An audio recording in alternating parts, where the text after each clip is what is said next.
ಜ್ಞಾನವಿಕಾಸ YouTube ವಾಹಿನಿಯ ಸಮಸ್ತ ವೀಕ್ಷಕರಿಗೂ ನಮಸ್ಕಾರ.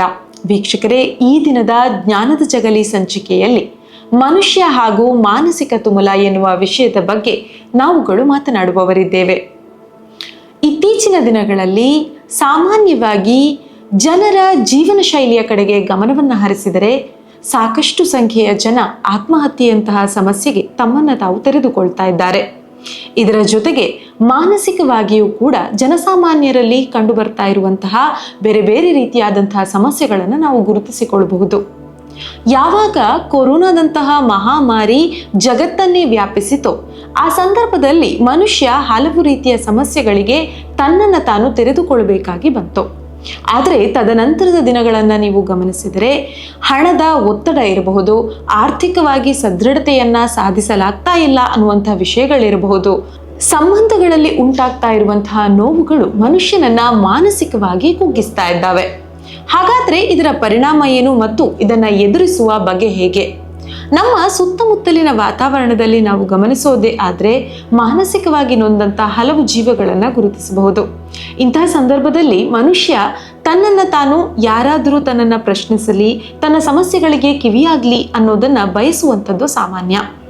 ಆದರೆ ಒತ್ತಡದ ಬದುಕಿನಲ್ಲಿ ಇತರರ ಸಮಸ್ಯೆಯನ್ನು ಕೇಳೋದು ಹಾಗಿರಲಿ, ನಮ್ಮ ಸಮಸ್ಯೆಗೆ ಸರಿಯಾದ ಸಮರ್ಪಕವಾದ ಉತ್ತರವನ್ನು ಕಂಡುಕೊಳ್ಳೋದೇ ಸಾಧ್ಯ ಇಲ್ಲ ಅನ್ನುವಂಥ ಮನೋಭಾವ ಇತರ ಮನುಷ್ಯರಿಗೆ ಇದ್ದಾಗ ಒಬ್ಬ ವ್ಯಕ್ತಿಯ ನೋವನ್ನು ಕೇಳುವಂಥವರು ಯಾರೂ ಇಲ್ಲ ಅನ್ನುವಂತಹ ಪರಿಸ್ಥಿತಿ ನಿರ್ಮಾಣ ಆಗುತ್ತೆ.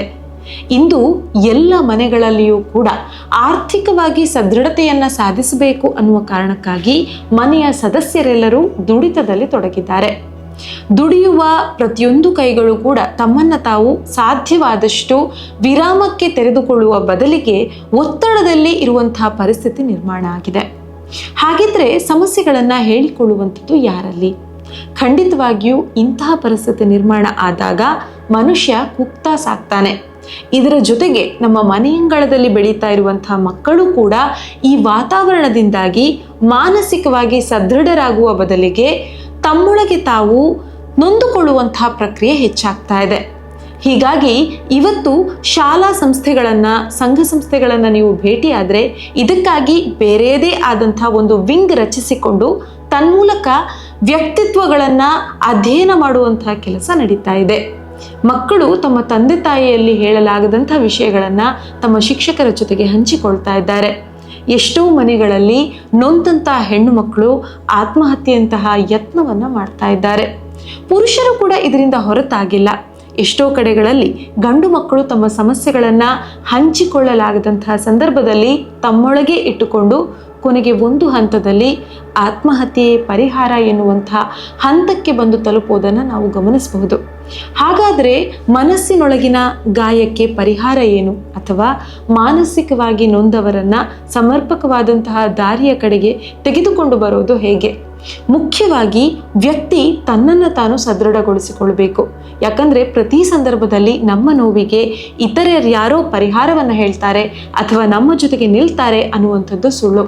ಎಲ್ಲ ಸಂದರ್ಭದಲ್ಲಿ ಯಾರೊಬ್ಬರನ್ನು ನಾವು ನಿರೀಕ್ಷಿಸುವ ಬದಲಿಗೆ ನಾವು ಸದೃಢರಾಗೋದು ಹೇಗೆ ಅನ್ನೋದನ್ನು ಯೋಚಿಸೋದು ಬಹಳ ಮುಖ್ಯ.